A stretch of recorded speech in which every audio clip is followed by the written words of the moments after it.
యుద్ధం ఆగిందని ఒక పక్కన మాటలకే పరిమితమవుతోంది. ఓ పక్కన దుబాయ్ మీద అటాక్ జరిగినాయి, హిజ్బుల్లా మీద అటాక్.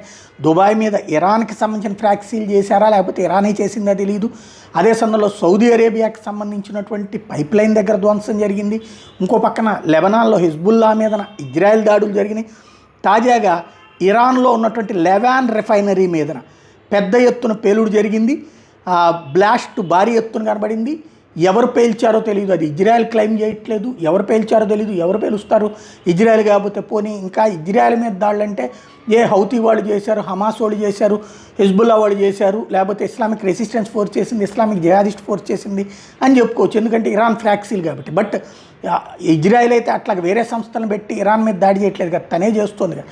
లేదా గల్ఫ్ దేశాలు చేయాలి, కానీ గల్ఫ్ దేశాలు ఇంతవరకు అటాకింగ్కి పోలేదు కదా.